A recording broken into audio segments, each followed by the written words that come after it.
Bonsoir tout le monde et bienvenue dans ce nouvel épisode du Forum du Parti de la France. Et ce soir, le thème de l'émission, ce sera sur l'esclavage.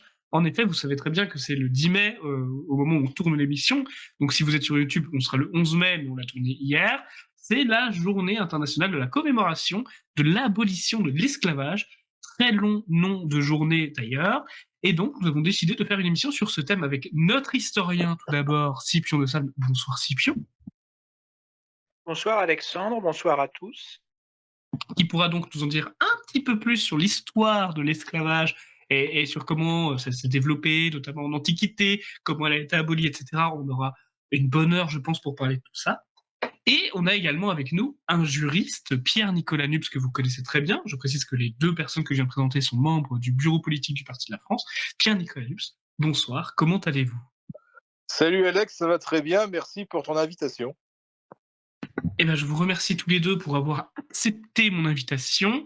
Et oui, je tiens à le préciser, ça se trouve, cette partie de l'introduction sera inutile, mais vous avez dû l'entendre à ma voix, j'ai un petit problème de gorge en ce moment, j'ai très mal à la gorge, et par conséquent, si dans la soirée, pendant que je tourne l'émission, je ne suis plus à même d'assumer l'émission, il y aura Yanis Morio qui reprendra la relève si malheureusement je ne suis pas capable de finir l'émission correctement ou de manière qualitative.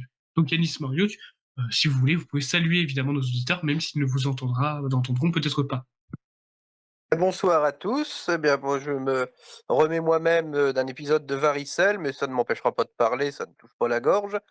Et donc, je salue nos invités, je salue nos spectateurs, et j'espère, donc, pour ta propre santé, pour ton bon rétablissement, que je n'aurai pas à prendre la parole ce soir. Mais je vous salue tous chaleureusement. Oui, j'ai eu la varicelle au même âge que toi, si tu te souviens bien.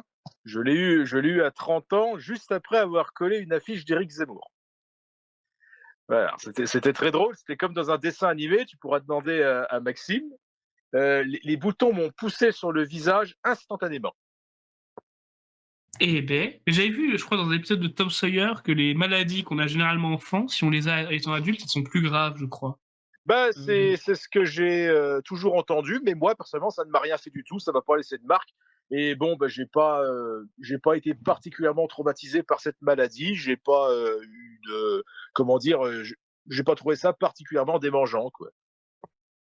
Ah, bah écoute, tant mieux, alors tant mieux que ce soit pas quelque chose de grave. Toi, et vous, Yannis, ça allait la varicelle? Ça allait? Ça m'a un petit peu mis à plat niveau fatigue et puis tout ça, mais bon, je me remets bien tranquillement. Ah, Je crois que j'ai vu d'accord, donc la varicelle, ça provoque la fatigue. Moi, je croyais que c'est parce que j'étais bourré. Les deux ne sont pas incompatibles. Est-ce que l'alcool peut en donner la varicelle? Je suis pas sûr, ça. Je suis pas sûr. Non, quand même pas, l'alcool a des bienfaits. Ah non, vous l'aurez eu depuis longtemps. La résistance de Yanis est exceptionnelle par rapport à l'alcool, il faut aussi en tenir compte. Ah, Pierre-Nicolas Nupes aussi. Ah bah, on est à bonne école, hein. Bah, Scipion, vous, moins, hein, la résistance à l'alcool, je peux me permettre, c'est pas trop ça. Je dois être On va le former. membre À force de faire des BP, il finira par être formé. Enfin bon, cela ne nous regarde pas. Mais assez parlé d'alcool ou de varicelle, parlons plutôt du thème de ce soir, l'esclavage. Alors oui, l'esclavage, c'est quand même un thème vaste. Je vais d'abord commencer par notre historien, tout d'abord. Est-ce qu'on peut avoir une définition, j'ai envie de dire, sémantique, historique, tout d'abord, après on verra la juridique, mais une définition, effectivement, philosophique, historique, de ce qu'est l'esclavage. Qu'est-ce que l'esclavage au final, Scipion, et quand est-ce que ça a commencé à apparaître dans l'histoire de l'humanité? Oui, alors l'esclavage, c'est un terme dérivé du latin médiéval, c'est-à-dire esclavonius. Esclavonius, c'est les esclavons, c'est-à-dire les ancêtres des Slaves, qui, du temps de Charlemagne et un peu après, étaient des captifs de guerre et réduits en esclavage. Donc le terme que l'on a esclave en français vient de là. Sinon, la réalité est beaucoup plus ancienne. On a le terme latin servus, qui n'a pas donné esclavage en français, puisque du fait de l'Église au Moyen Âge, le statut de l'esclave s'est de plus en plus adouci, jusqu'à devenir celui de serf. Donc servus, ça a fini par donner serf, ce qui fait que on a été obligé de prendre Esclavonius pour avoir l'esclave. Donc, quant à la réalité de l'esclavage, elle est extrêmement ancienne. On pense qu'on a inventé ça, enfin le genre humain a inventé l'esclavage à la préhistoire. Donc, les hommes préhistoriques se massacraient les uns les autres. Hein. On a retrouvé les crânes, des traces indiscutables, donc il y a très très longtemps.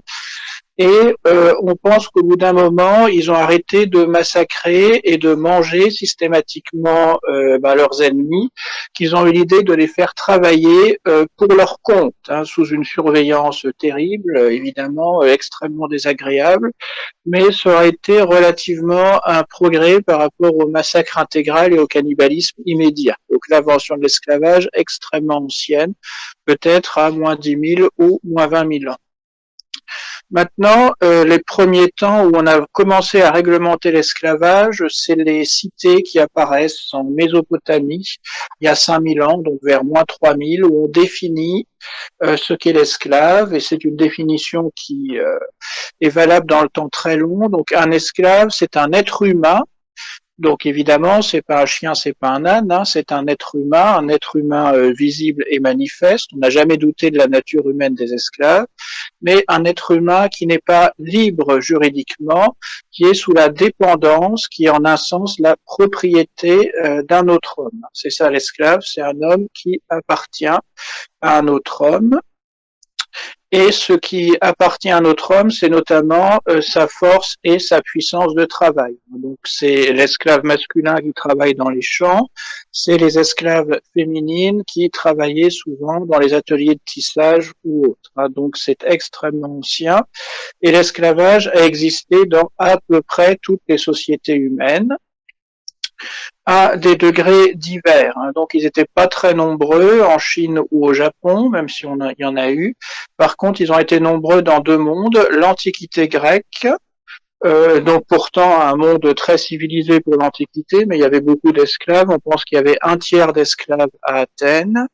À certains moments, dans l'Antiquité romaine, beaucoup plus à la fin de la République que sous l'Empire, il y a notamment la célèbre révolte de Spartacus, hein, à la fin de la République, au moins 1er siècle. Et enfin, le monde arabo-musulman a eu énormément d'esclaves pendant toute son existence, hein, ou au moins jusqu'au XIXe siècle, où sous l'influence des Européens, l'esclavage a été en théorie officiellement aboli à peu près partout dans le monde arabo-musulman aussi. Enfin, dernier exemple très connu, mais disons un épisode de l'histoire humaine parmi tant d'autres, très localisé et limité dans le temps, c'est l'esclavage des Noirs dans l'Amérique. Hein. Il y a eu en fait 150 ans d'esclavage intensif des Noirs en Amérique. De 1700 à peu près, le phénomène existait déjà avant, mais il était relativement marginal, jusqu'en 1848. Hein. C'est la grande date d'abolition de l'esclavage en France. Donc à peu près 150 ans d'esclavage dans les Antilles. Donc évidemment, c'était pas des conditions de vie joyeuses, c'était dur, mais c'était l'esclavage relativement le plus humain face à ce qu'il y a pu avoir dans d'autres parties du monde. Et puisque Monsieur Attal célèbre la fin de l'esclavage et la traite, on va dire un mot de la traite. La traite, c'est la déportation des esclaves en grand nombre. Donc il y a eu la traite atlantique, c'est des trafiquants noirs qui vendaient des noirs à des entrepreneurs européens, donc sur des navires.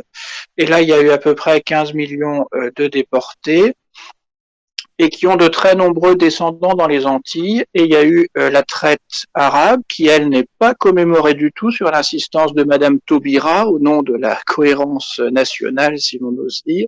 La traite arabe a été plus nombreuse. On pense qu'il y a eu 25 millions de déportés sur les côtes de l'océan Indien, ou à travers le Sahara. Et là, les pertes humaines étaient effroyables. À travers le Sahara, c'est un désert à traverser. et aussi du fait de conditions d'exploitation beaucoup plus dures. On sait qu'il y a énormément de Noirs, souvent métissés d'ailleurs aux Antilles, et il y a très peu de Noirs, alors qu'ils ont été beaucoup plus nombreux à avoir été déportés dans le monde arabo-musulman. On trouve quelques-uns en Tunisie, quelques-uns au sud de l'Irak, et ils sont victimes d'ailleurs d'un racisme abominable de la part de leurs voisins arabes.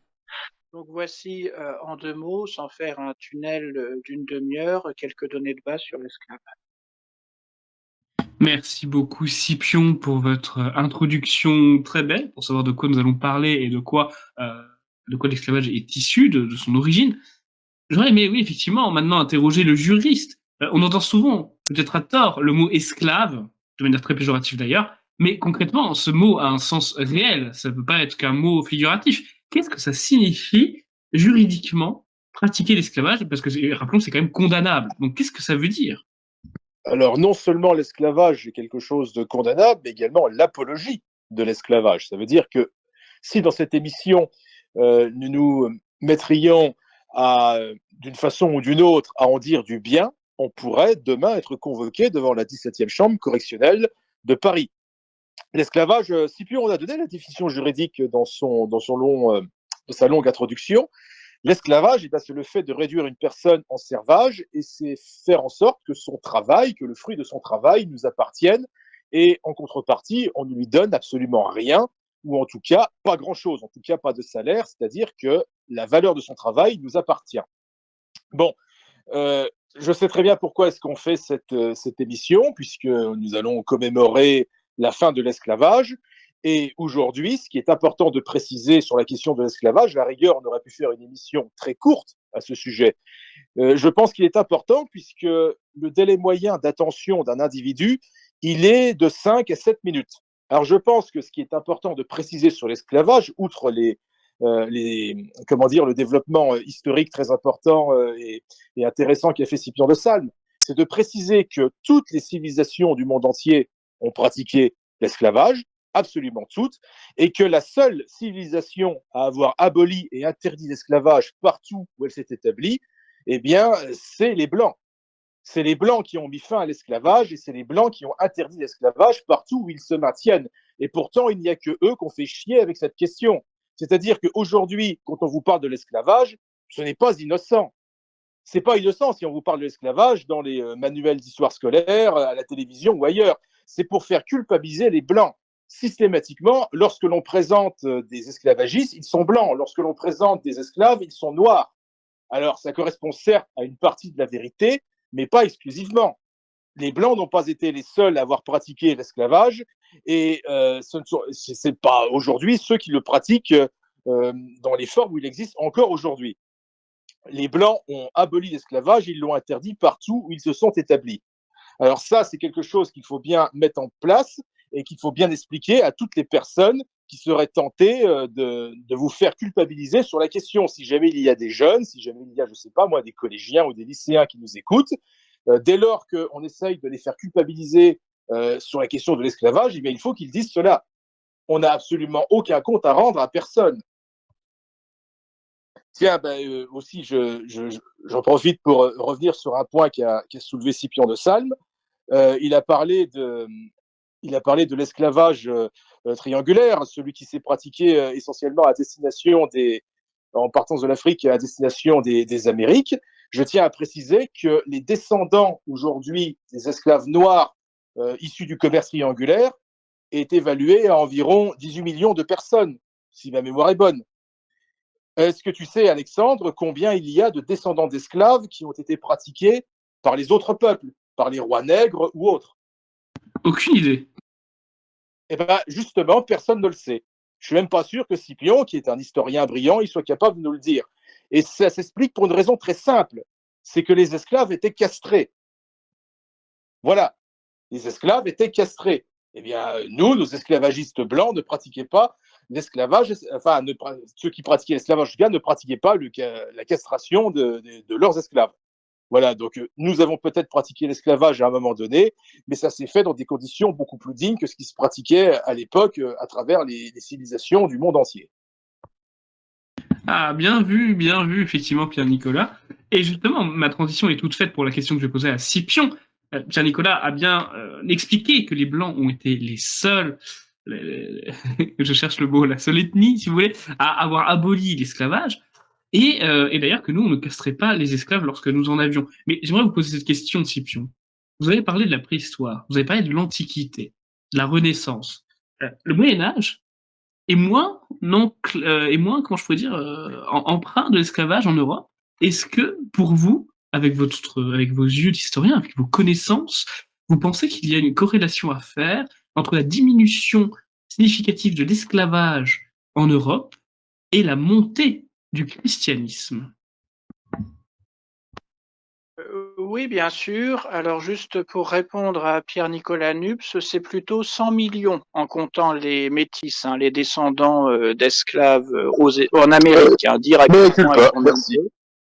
c'est pas grave. Et les esclaves dans le monde arabo-musulman, c'est de l'ordre de 10 millions, souvent métissés, parce qu'on castrait le plus souvent les hommes, mais pas les femmes, donc il y a tout de même des descendants.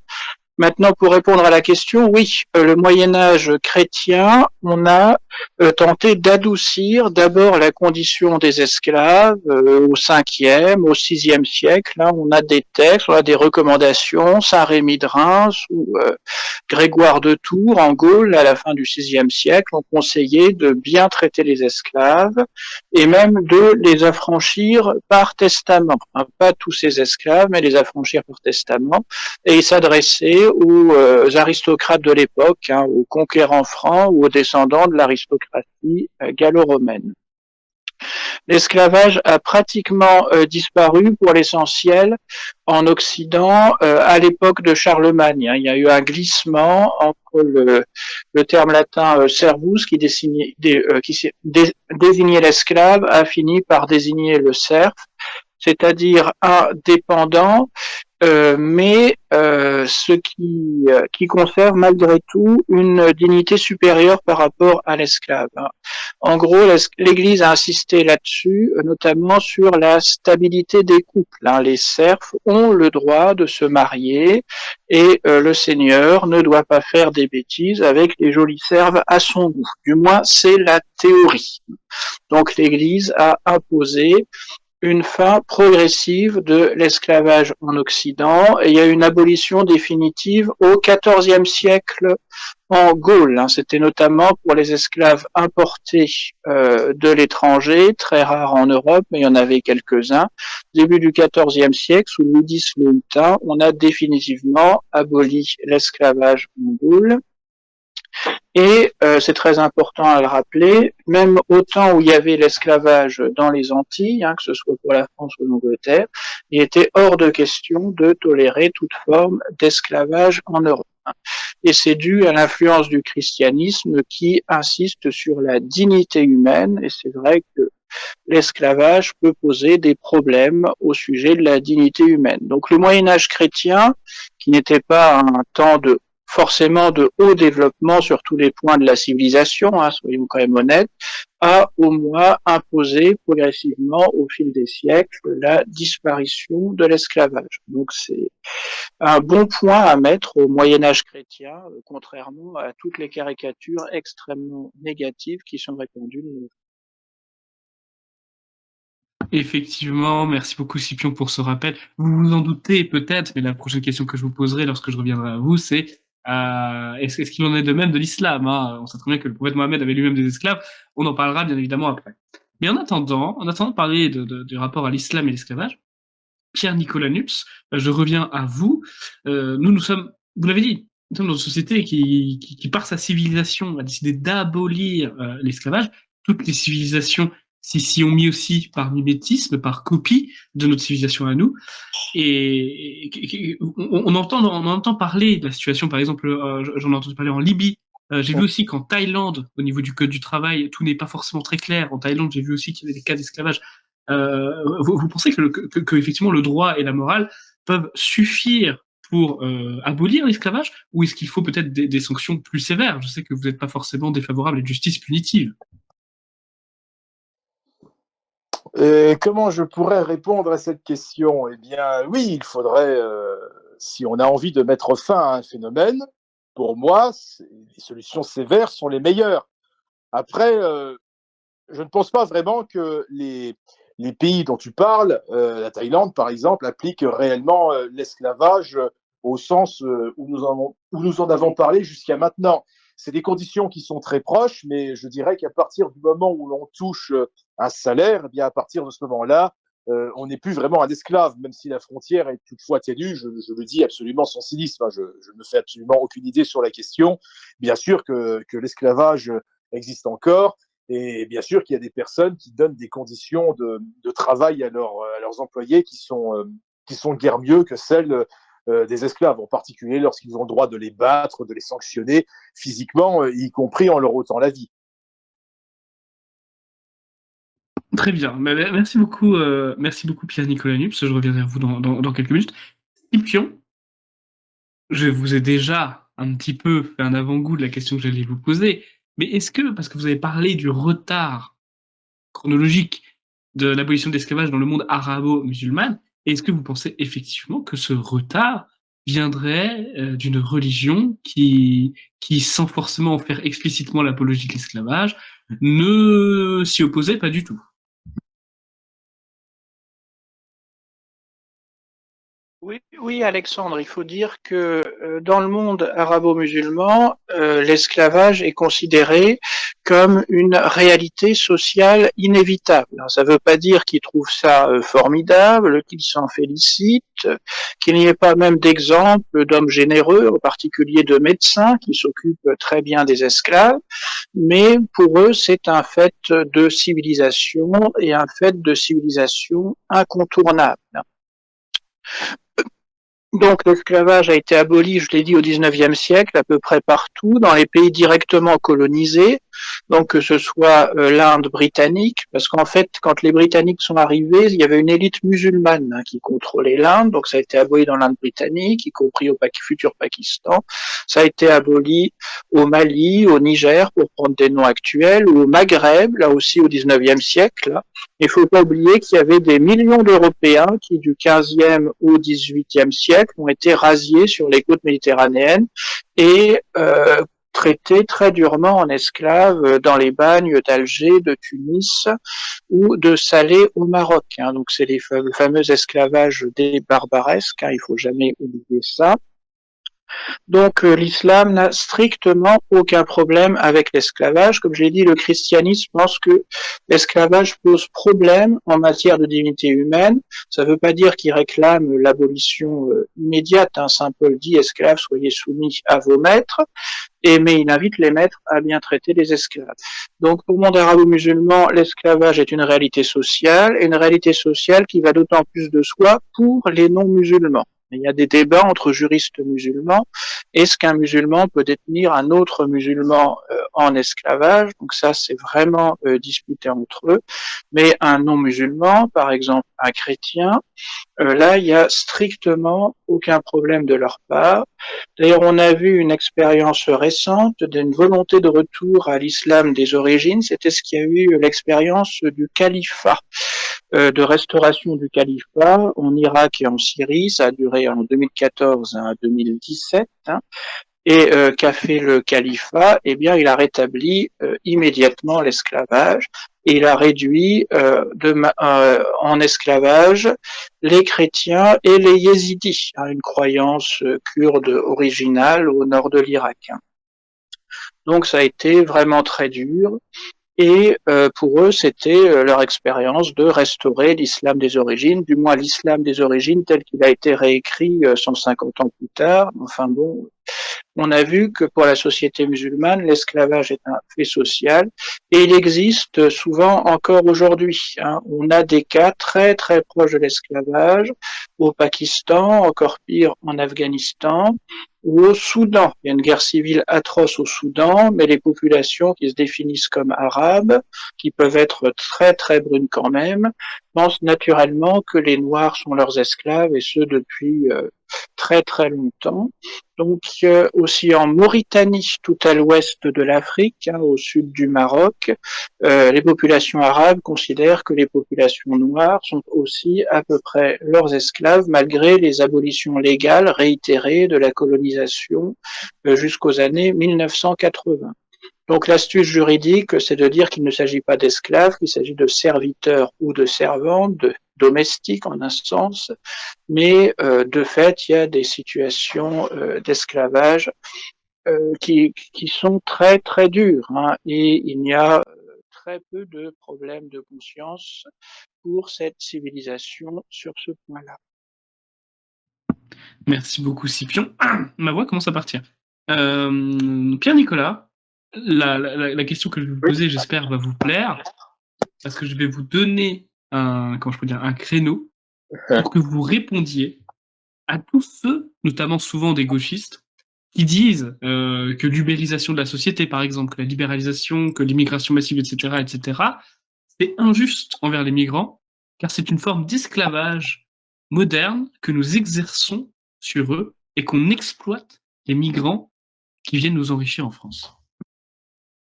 Et je suis désolé de faire une réponse beaucoup plus courte. Les temps de parole vont être un peu déséquilibrés, mais ces gens-là, ils ne sont pas forcés de travailler par la force des armes, ils ne sont pas surveillés ni quoi que ce soit. Si jamais ils ne sont pas contents des contrats qu'on leur offre, eh bien, ils sont libres d'aller choisir d'autres contrats. Et ils sont même libres d'aller développer des entreprises dans leur pays d'origine. Ils ne sont pas obligés de travailler chez nous. On vit dans un pays où il y a quand même 10 millions de travailleurs pauvres, 8 millions, 8 millions de, enfin, je sais pas, quasiment de chômeurs maintenant, enfin, plus de 6 millions. Donc, si jamais ils ne sont pas contents de travailler chez nous, eh ben, ils sont toujours libres d'aller chercher leur bonheur ailleurs. Tout à fait. Mais du coup, vous ne dites rien aux gauchistes qui prennent leur défense pour améliorer leur mode de vie.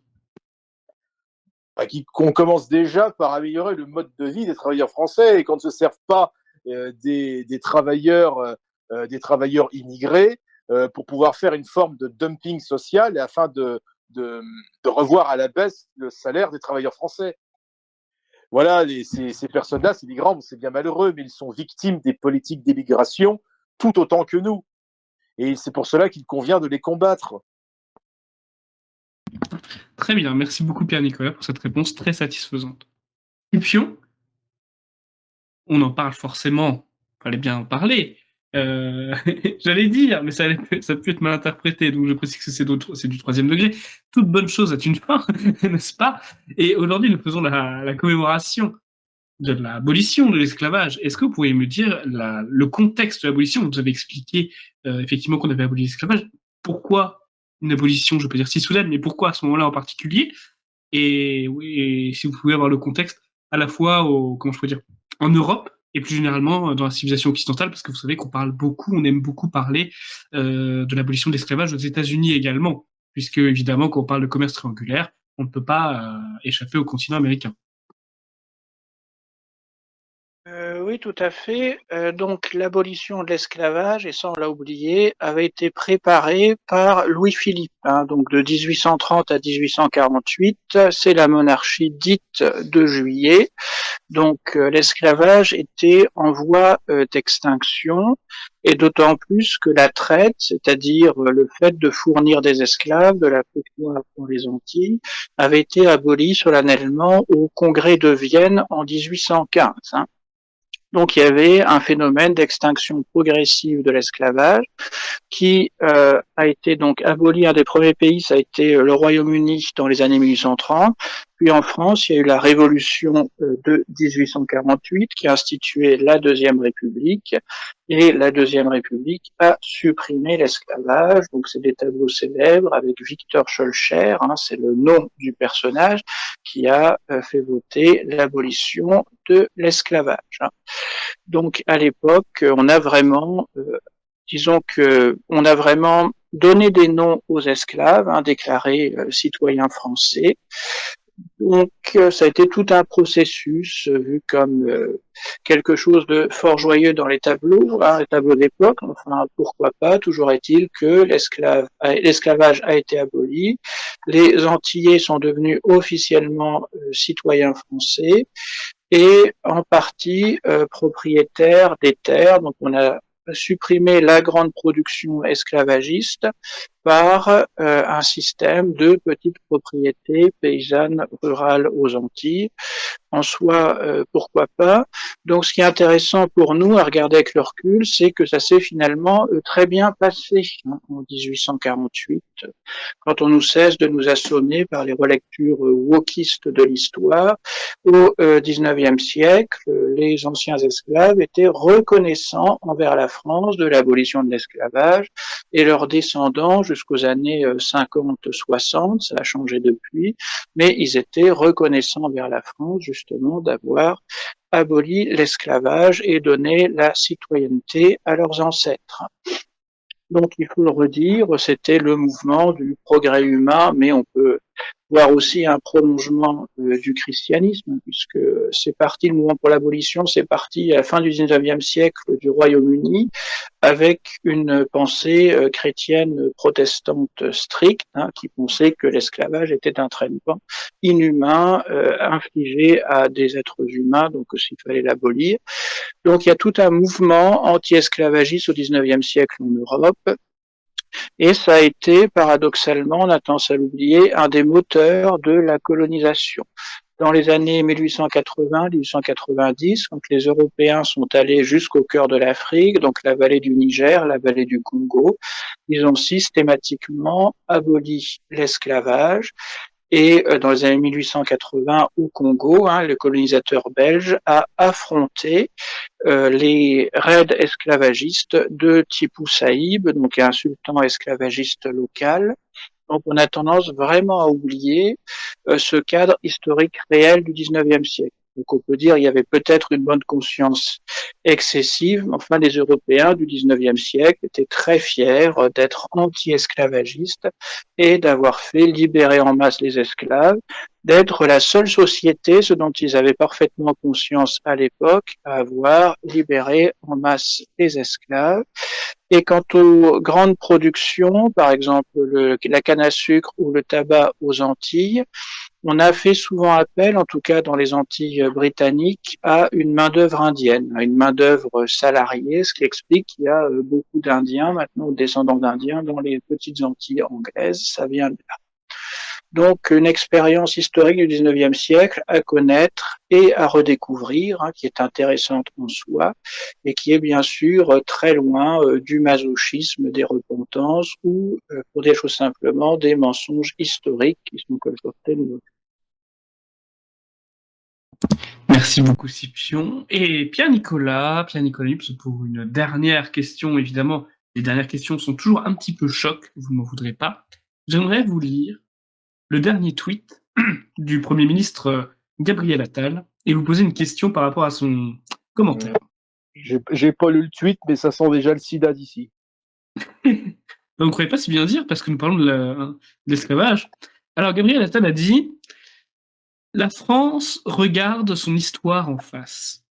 Je souhaite qu'une grande exposition nationale sur la mémoire de l'esclavage soit organisée en 2026. À la demande de nombreuses collectivités locales, un label pour que les lieux de patrimoine et de mémoire de l'esclavage soient mieux identifiés et mieux connus. Et nous créerons ce label. Il n'y aura pas une parcelle de France où cette partie de notre passé sera ignorée. » Rien que ça, création d'un label, grand événement commémoratif, etc., etc. Je vous pose cette question. Est-ce que c'est forcément nécessaire? Est-ce que vous n'en avez pas marre d'avoir ce gouvernement qui s'excuse en permanence de son passé sans même le connaître, et donc qui s'excuse de choses fausses très souvent, parce qu'il n'y a pas que ça, il y a aussi la guerre d'Algérie, il y a aussi la Shoah, il y a énormément de choses qui rentrent dans ce que je vais dire. Est-ce qu'il n'y en a pas marre de cette surreprésentation et de de fait de se soumettre comme ça, alors que notre passé, on n'a pas à en rougir, clairement pas. Bien évidemment, d'ailleurs, puisque tu as précisé en début d'émission plusieurs fois que j'étais juriste, je rappelle que la tradition juridique en France, c'est que nous sommes responsables de nos actes et de nos actes seuls. Et éventuellement, jusqu'à un certain âge, même bien avant 18 ans, on est responsable des actes, des dommages en tout cas, des dommages qui sont causés par nos enfants, par les enfants dont nous avons la charge. c'est tout. On n'est responsable que de ses propres actes, et bien heureusement. Aujourd'hui, j'ai l'impression, et d'ailleurs c'est même plus qu'une impression, c'est qu'aujourd'hui, on est en train de vouloir nous faire porter le chapeau de crimes que nous n'avons pas connus, et que non seulement nous n'avons pas connus nous-mêmes, puisqu'il n'y a absolument aucun esclavagiste parmi nous, mais il n'y a également aucun esclave parmi nous. Alors, il y a peut-être des gens qui sont très mal payés, il y a peut-être des gens qui ont des conditions de travail absolument abominables, et pas seulement des Noirs ou que sais-je encore, hein, mais c'est tout. Il n'y a pas d'esclaves aujourd'hui en France. Il n'y a pas d'esclaves, il n'y a pas d'esclavagistes, donc par conséquent, on n'a pas à ouvrir de débat sur cette question. On n'a pas à s'excuser ad vitam aeternam de crimes que nous n'avons pas commis, ou même qui auraient été commis par nos ancêtres. Enfin, c'est absolument délirant. Il faudrait mettre fin à ça immédiatement. Alors, tout ceci, il faut arrêter de faire dans la fausse naïveté. Nous savons très bien pourquoi est-ce que c'est fait. On en parle systématiquement parce qu'on a envie de culpabiliser l'homme blanc, on a envie de culpabiliser le français dit de souche, de son passé, pour, pour, pour qu'en quelque sorte, il ait honte de ce qu'il est et qu'il n'ait pas envie de défendre ce qu'il reste de son pays. Tout ceci est fait dans une volonté politique. Ce n'est pas quelque chose, je dirais, ce n'est pas un cataclysme fortuit, ce n'est pas dû à de l'incompétence ou quoi que ce soit. Tout ceci est voulu. Et nos dirigeants sont de véritables criminels. Et c'est pour cela que le jour où nous arriverons au pouvoir, nous les jugerons comme tels. Et voilà, qui est explicite et qui est franc.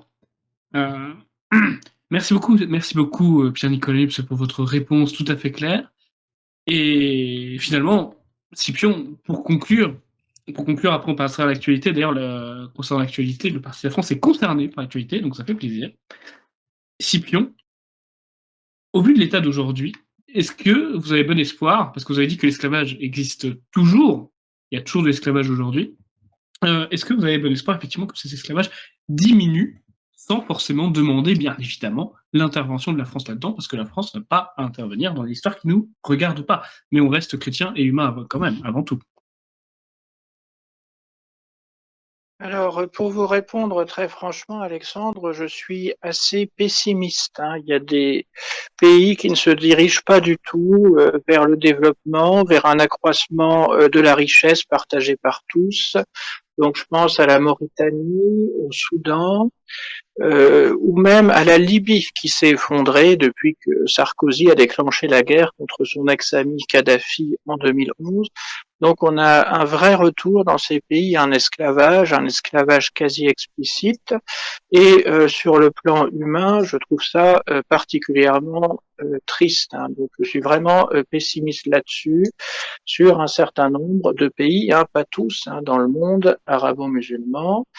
Et enfin, on l'a pas dit, mais il y a certains pays arabes du Golfe qui sont très riches, où les domestiques, et c'est légal d'être domestique, sont des fois traités d'une manière absolument scandaleuse qui confine à l'esclavage. Quand même le dire au passage. Donc moi, je suis pessimiste pour un certain nombre de pays dans le monde, mais comme vous l'avez rappelé à juste titre, je ne suis pas pour faire la guerre économique et encore moins la guerre en envoyant notre armée pour libérer les esclaves ou que sais-je. Non, l'armée française doit servir déjà à libérer la France. Il y a tellement de territoires en métropole que le gouvernement français ne contrôle plus, et un gouvernement français enfin nationaliste, eh bien, il reprendra le contrôle du territoire français lui-même. Il y a assez à faire, et il n'y a pas à partir dans des croisades à l'étranger, y compris et surtout le thème des croisades anti-esclavagistes très populaires au XIXe siècle. Merci beaucoup, Scipion, pour cette touche d'honnêteté à la fin du thème sur l'esclavage. On va parler un petit peu d'actualité, si vous le voulez bien maintenant. Je vous remercie tous les deux d'avoir accepté de traiter ce sujet qui n'est pas forcément facile, hein. Je connais beaucoup de personnes qui n'auraient pas forcément osé, parce que c'est un sujet où on peut volontairement mal interpréter certains de nos propos et utiliser contre nous, mais vous avez été tellement juste et précis que je ne pense pas que ce soit possible. Je ne comprends pas pourquoi, à la rigueur. Enfin, si, je sais très bien pourquoi. C'est parce qu'on a créé tout un climat d'hystérie autour de ça. Et si bien qu'aujourd'hui, lorsqu'on a dans les classes, et Scipion, bon, bah, il est dans l'éducation nationale, si j'ose dire, enfin, pas avec ce genre d'individu, évidemment, bien heureusement pour lui, mais dès lors qu'aujourd'hui, il y a une figure d'autorité qui essaye de s'opposer un petit peu à quelques tyrans nègres, ces derniers leur expliquent qu'ils doivent s'excuser et qu'ils n'ont rien à leur dire puisque ces ancêtres ont été des esclavagistes.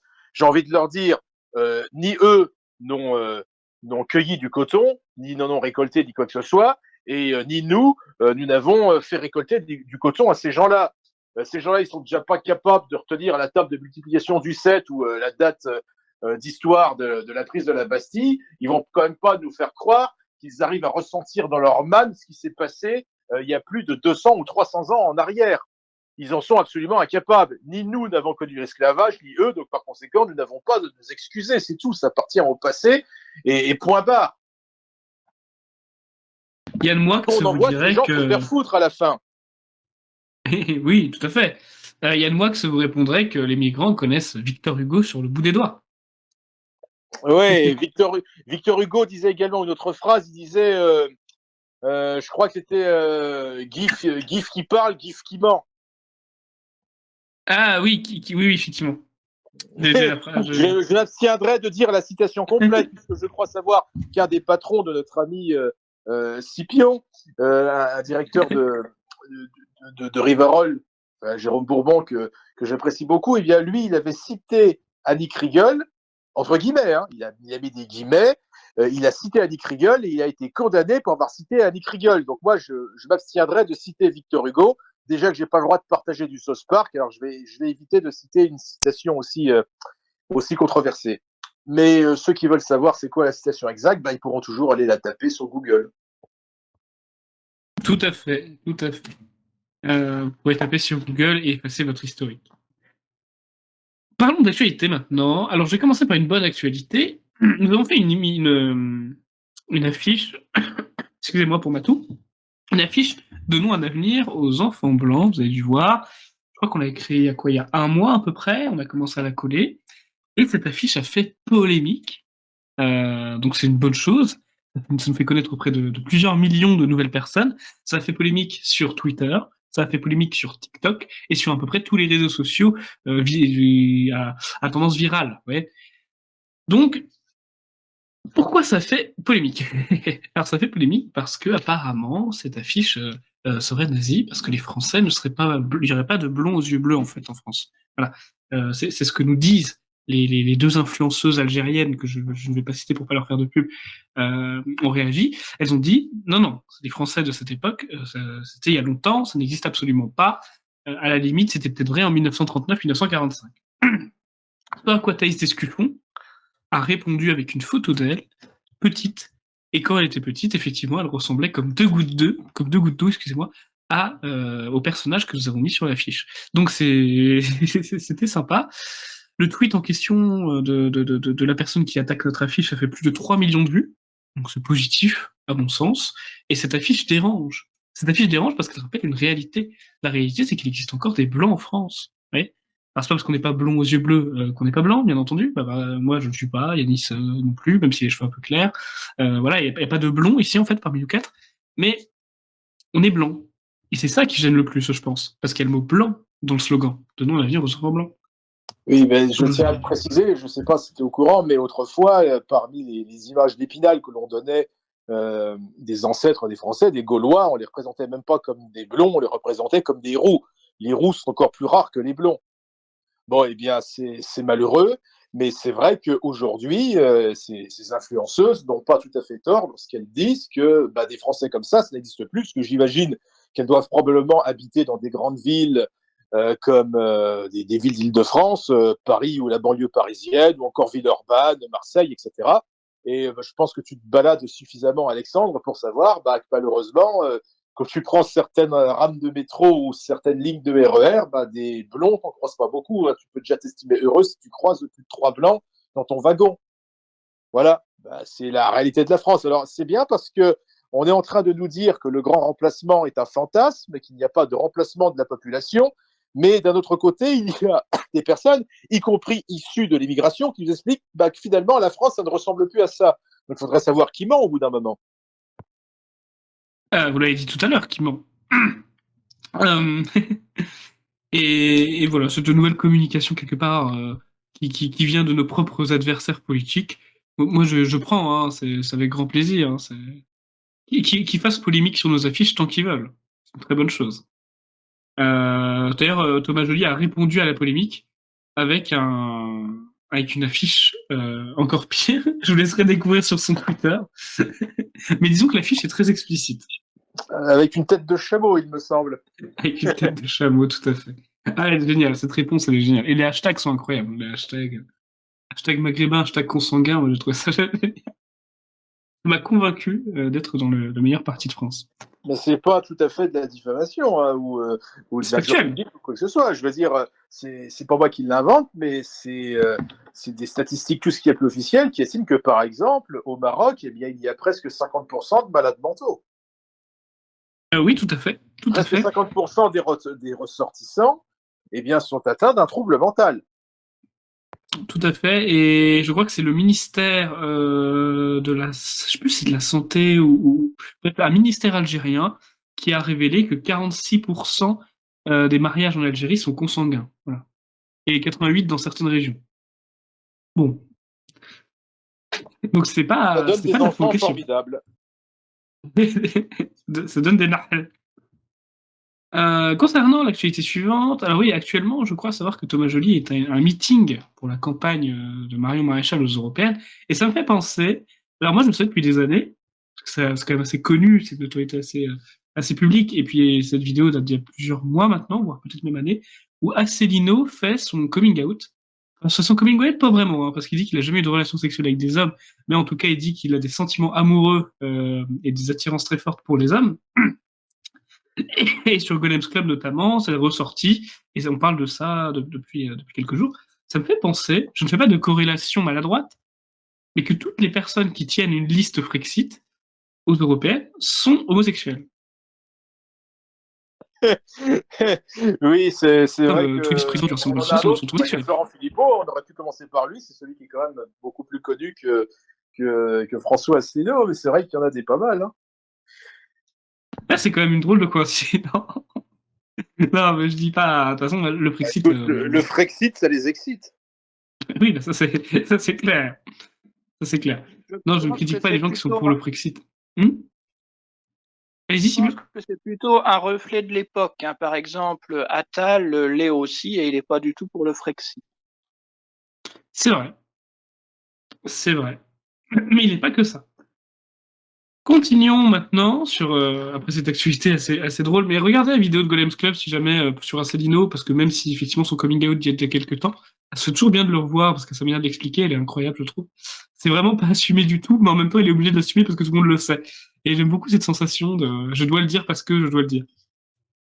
Le président chinois Xi Jinping visite la France actuellement. Il doit être déçu, je ne sais pas. À mon avis, les espions chinois sont quand même assez renseignés. C'est quand même un des meilleurs pays dans le domaine pour savoir l'état de la France actuelle. Mais là, il doit le constater. L'image de la belle France que certains Asiatiques peuvent avoir est brisée dès lors qu'un Japonais ou un Chinois foule le pied sur Paris, pardon. Donc voilà, c'était aussi l'actualité. Je n'ai pas forcément de commentaires là-dessus à faire, mis à part que Xi Jinping. Il faut imaginer que dans beaucoup de ces pays-là, chez ces civilisations asiatiques, eh bien, il faut savoir qu'ils font un voyage, un vrai voyage, je dis bien, mais une seule fois dans leur vie.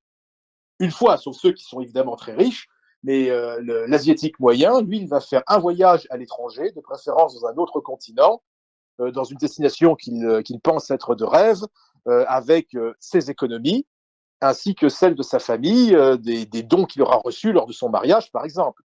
C'est une fois dans leur vie qu'ils font un voyage. Alors imaginez ceux qui débarquent à Paris et qui voient toute cette faune, c'est sûr que c'est pas Emily in Paris. Et, quelque part, ils sont contents de retourner en Chine, quelque part. Mais effectivement, oui, c'était l'actualité. Ah, allez-y, Scipion. Ce qui est intéressant, c'est que Xi Jinping a tenu à avoir des spectacles folkloriques français. Hein. Il paraît que c'est lui qui a imposé les danses pyrénéennes, pour ceux qui veulent voir. Donc danse folklorique française, alors que Macron aurait proposé du rap, ou que sais-je. C'est là qu'on voit le degré de décadence et d'absence de sens commun de nos élites. Hein. C'est des visiteurs étrangers qui réclament des spectacles français typiques, ou du moins qui ont l'air d'être typiques. Hein. Donc, ça prouve d'ailleurs aussi que c'est ce qui intéresse l'étranger. Hein. Au-delà du cas de Xi Jinping, c'est nos traditions authentiques. Hein. Pas du tout des fantaisies contemporaines où on imite, d'ailleurs très mal, le pire des États-Unis.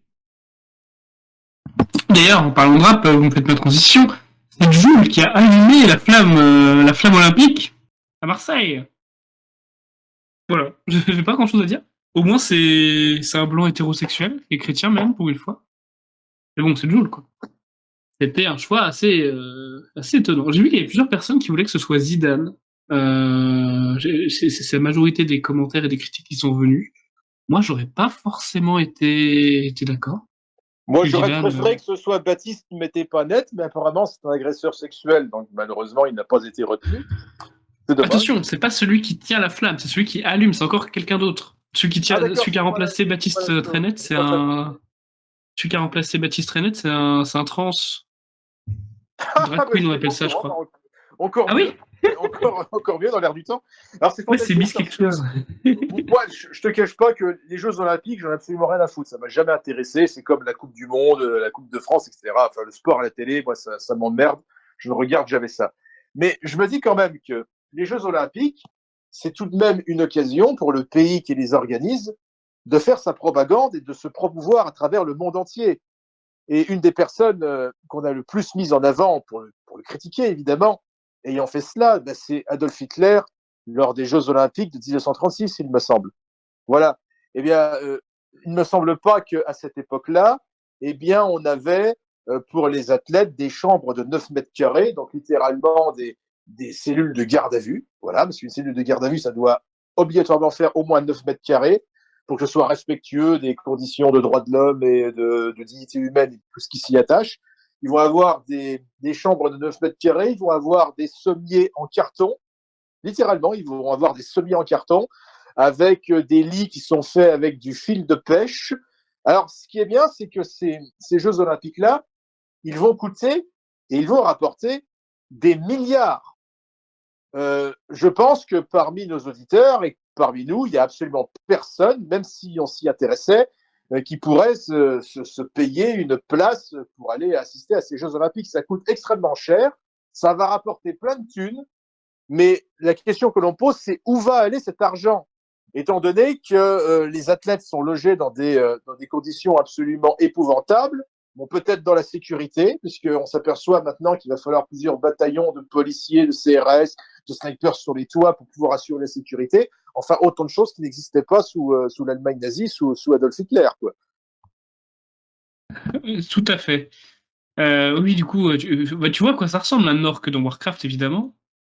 Oui. Bah voilà, c'est le trans qui va porter la flamme et qui remplace Baptiste Trenet. Bah pourtant, un orc, c'est censé être un petit peu viril, enfin, de l'image que je me fais, mais ils ont peut-être changé entre-temps. Hein. Ouais, mais c'est un trans. Non, c'est un homme qui se déguise en femme. Ah d'accord, on n'arrête pas le progrès. Voilà, c'est un homme qui se déguise en femme. Mais ça ressemble vraiment à un orc, hein, tu regarderas. Ça se fait pas vraiment de qui se physique, je suis d'accord. Mais ça représente la France, quoi. Je dirais que depuis celui qui a gagné l'Eurovision, maintenant, les travelots ne font même plus l'effort de se raser, maintenant. Oui, c'est vrai. Mais là, c'est encore un autre délire, si je peux me permettre d'étaler ma connaissance du vocabulaire gauchiste. En fait, Bilal Hassani, c'est un homme qui se déguise en femme mais qui revendique pas être une femme, alors que là, c'est un homme qui se déguise en femme et qui revendique être une femme. Tu vois la nuance ? Je vois. Voilà. Oui, mais chez moi, il y a un mot, il y a un mot de quelques lettres pour décrire ça. On appelle ça un taré. Hein. C'est tout. Oui, c'est vrai. C'est vrai. Bah, en gros, voilà. Petite subtilité. C'est une drag queen, je crois qu'on appelle ça. Hein. C'est un mot que je connais même pas, je connais pas vraiment, et que je croise de plus en plus, et c'est assez effrayant. L'actualité suivante, je crois que c'est la dernière même, je n'ai pas repéré beaucoup d'actualités autres que celles que je vous ai racontées, c'est la mort de Bernard Pivot. Alors, je fais partie de la génération qui ne connaît pas vraiment beaucoup Bernard Pivot, je vais pas vous mentir. D'ailleurs, je vais laisser probablement la parole à Scipion sur cette actualité. Du coup, je me suis renseigné sur lui. Donc, c'est quelqu'un qui effectivement animait l'émission Apostrophe, de ce que j'ai vu. C'est quelqu'un qui a pris beaucoup parti à l'époque du Covid pour favoriser les étudiants qui se vaccinaient. Ça m'avait un peu surpris. Parce que j'ai vu que le Parti de la France avait rendu hommage à Bernard Pivot, mais je le connais sûrement pas assez pour savoir la subtilité. Et Scipion, est-ce que vous avez connu les émissions de Bernard Pivot? Oui, oui, ça faisait partie des émissions que je regardais en famille, hein, du temps où on pouvait regarder la télévision pour se cultiver en famille, hein, quand j'étais enfant, dans les années 80-90. Il y avait Apostrophe et puis Bouillon de culture. Pour être totalement honnête, j'ai plutôt connu Bouillon de culture puisque j'étais adolescent. Donc c'était quelqu'un qui maîtrisait la langue française, hein, donc une génération qui s'en va, et qui lisait vraiment les livres, qui commentait et donnait la parole aux écrivains. Donc c'était une émission, un concept fort sympathique, hein, disons-le. Donc c'était quelqu'un de vraiment cultivé, Monsieur Pivot. Il y avait sa dictée qui passait à l'époque à la radio, quand on écoutait la radio dans les années 80, donc bien bien avant Internet, tout ça, on pouvait écrire la dictée de Pivot. Et c'est une époque où les gens avaient des chances de pas faire trop de fautes à la dictée. Maintenant, c'est un temps complètement dépassé. J'ai connu cette rupture sur le plan politique en 95, hein, quand on est passé de François Mitterrand, qui parlait très bien, à Jacques Chirac, qui s'exprimait fort mal. Et donc Pivot, c'est plutôt du côté de François Mitterrand. À la limite de la politique, il a fait quelque chose de très bien, c'est qu'il a fait connaître Solzhenitsyn en France, hein, dans les années 1970. Solzhenitsyn, le grand écrivain et dissident soviétique, qui a osé dire que le communisme était une abomination. C'est pourquoi elle a été expulsée du RSS dans les années 70. Le bon ton dans les milieux culturels français, c'était de distinguer un vilain Staline d'un communisme avec Lénine qui aurait été très bon. En fait, non, évidemment, le communisme était intrinsèquement mauvais. Et c'est ce qu'a dit Solzhenitsyn avec intelligence. Et Solzhenitsyn, c'était quelqu'un de très cultivé et fondamentalement de conservateur, hein, sur le plan social ou sociétal. Il dénonçait la monstruosité du communisme tout en dénonçant aussi, dans les années 70-80, la décadence de l'Occident. À l'Occident qu'il accueillait, qu'il remerciait de l'accueillir, mais dénonçait aussi sa décadence et prédisait que ça se finirait mal. Hein. Le pauvre Solzhenitsyn, il est mort maintenant, mais il n'avait pas tort, donc ça c'est le positif. Le négatif de Pivot, c'est que bon, bah, il a encensé des personnages discutables, notamment Matzneff. Hein. Il y avait une complaisance du milieu littéraire pour Matzneff et les cochonneries qu'il racontait. Mais enfin bon, d'un côté, il a donné la parole à Solzhenitsyn, on tiendra sur tout ça, et puis il y a eu quelques mauvaise gestion de personnages très douteux comme Matzneff, donc ça arrive aussi. Mais franchement, je garde le souvenir de quelqu'un, j'ose dire, de ma jeunesse, c'était vraiment vétéran. Enfin, il y a un peu de ça, hein, dans les années 90. Enfin, en ce qui concerne la Covid, il faisait partie de ces gens très vieux qui ont eu très peur et qui ont cru, quoi. Hein. Bon, c'est tout. Même chose d'ailleurs pour Jean-Marie Le Pen, très grande figure de la droite nationale sur le tard, il a été aussi pour la vaccination. C'est des nonagénaires qui ont eu extrêmement peur et qui ont cru sincèrement bien faire. Bon, je dirais, on peut se tromper sur la fin de sa vie, ça n'entache pas tout le reste. Et, Thomas Joly, on en a discuté d'ailleurs, hein, a tenu à lui rendre hommage, il a bien fait. Ah bah c'est parfait alors. Mais concernant Jean-Marie Le Pen, je reviens vite fait là-dessus. Je sais pas si j'ai le droit de le dire ou si c'est confidentiel. Oh, au pire, je me ferai engueuler. Mais j'en ai discuté avec Jean-Marie Le Pen lui-même. Et Jean-Marie Le Pen, il faut savoir qu'il n'est pas vacciné contre le Covid. Et le tweet, le fameux tweet qu'on lui reproche tout le temps, c'est pas lui qui l'a fait. Évidemment, c'est Laurent Saint-Afrique qui a écrit ça, c'est pas Jean-Marie Le Pen à l'âge qu'il a qui contrôle les réseaux sociaux, voyons. Enfin, c'est un secret con pour penser le contraire. Après, Jean-Marie Le Pen, je l'ai déjà vu tweeter de lui-même et envoyer des messages, hein, mais là, en l'occurrence, c'était pas lui. Oui, évidemment, celui qui envoie, c'est plus Una Grande, Libre, Arriba España, la devise des phalangistes espagnols, mais ça, c'est pas les trucs sur le vaccin. D'ailleurs, Jean-Marie Le Pen n'a jamais appelé à se faire vacciner. Il a dit lui-même qu'il s'était fait vacciner, bon, ce qui n'est pas tout à fait vrai, mais c'est pas lui qui a écrit le tweet. Tout à fait. Donc j'aime bien le préciser parce qu'il y a souvent des personnes qui me disent qu'ils ont été déçus par le fait de Jean-Marie Le Pen, et en général, ça les rassure quand je leur dis que ce n'est pas lui. Il faut Il est être lui-même pas vacciné. complètement con de mauvaise foi pour penser qu'un homme comme Jean-Marie Le Pen, avec tout ce que ça implique, est allé se faire vacciner, d'autant plus que Jean-Marie Le Pen, bon, excusez-moi, mais c'est un monsieur qui a plus de 95 ans aujourd'hui, il ne sort plus du tout de son domicile, c'est pas chez lui qu'il risque de choper le Covid, il n'a absolument aucun risque de l'attraper. Si jamais il avait vraiment peur de l'avoir, c'est simple, il éviterait de fréquenter des gens issus de l'extérieur, et c'est tout. A-t-on jamais vu une seule photo de Jean-Marie Le Pen avec le masque, par exemple? Déjà qu'il ne le portait pas, alors c'est certainement pas le vaccin qui laisse faire. Mais aujourd'hui, des gens qui sont non vaccinés, c'est pas forcément des gens d'extrême droite ou quoi que ce soit. On apprend qu'il y a plein de personnes, il y a des tas d'influenceurs notamment sur les plateaux de Cyril Hanouna, des jeunes qui sont plus jeunes que nous, qui ont moins de 25 ans et qui arrivent et qui nous disent que finalement, ils s'étaient fait un faux certificat vaccinal. Il y a plein de faux vaccinés parmi toutes les personnes qui ont prétendu s'être fait vacciner à l'époque. Oui, tout à fait, tout à fait. Donc voilà, rassurez-vous. Vous Voilà, savez que... je ne vais pas m'accuser d'avoir commis un délit, mais les gens qui me connaissent imagineront bien que Pierre-Nicolas Dupes s'est fait un beau papier, un beau certificat de vaccination. Hein. Attention, c'est pas encore sous la prescription. Moi, je ne dis rien. Je dis simplement que j'ai eu un papier, un certificat de vaccination parfaitement en bonne et due forme. Après, chacun interprète comme il veut. Hein. Ok, effectivement. Je sais même pas quel est le délai de prescription pour ce genre de choses. Je sais pas si c'est un délit ou un mineur ou modéré. Oui, faux usage de faux, ça va chercher dans les 5 à 10 ans. Ah, ouais, ok. On y est presque. Mine de rien, ça a quand même 5 ans le Covid, hein, mine de rien. Ouah, 4 ans et demi. 4 ans et demi. Oui, mais les conséquences, on les subit encore. Hein. Oui, par contre, ça c'est D'abord très insupportable. Très insupportable.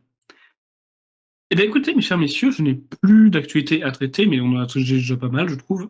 Je vous remercie d'avoir voulu participer sur le sujet de l'esclavage. J'ai mené cette émission jusqu'au bout relativement à bien. Je suis désolé si la qualité de mon émission, comme je viens de le rater, a été amoindrie, mais c'est, j'ai envie de dire, malheureusement normal. J'ai un peu des difficultés à parler ce soir, c'est exceptionnel. Et croyez-moi que j'ai fait au mieux pour parler le plus distinctement possible, malgré les raclements de gorge et les difficultés à prononcer certaines syllabes.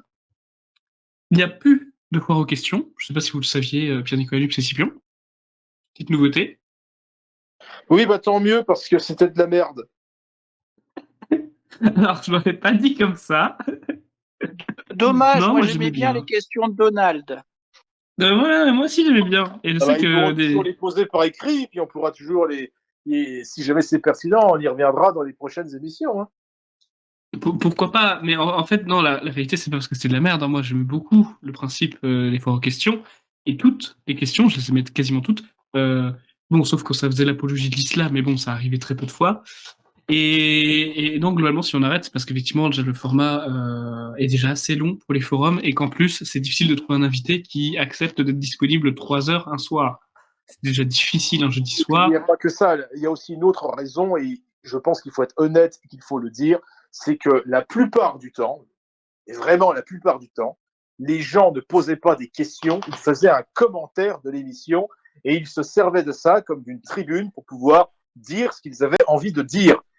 Et parfois, certains étaient un petit peu plus subtils, et bien, ils faisaient semblant de poser une question, mais en réalité, c'était une question commentée, ils étaient là pour donner leur point de vue, et non pas pour interroger l'invité sur un point particulier. Donc, à partir de ce moment-là, c'était plus vraiment une question aux intervenants, c'était plutôt une tribune ouverte à tous les types qui levaient la main et qui avaient envie de se faire interroger. Et on a eu quand même pas mal de tarés qui se sont permis de commenter et de raconter des conneries.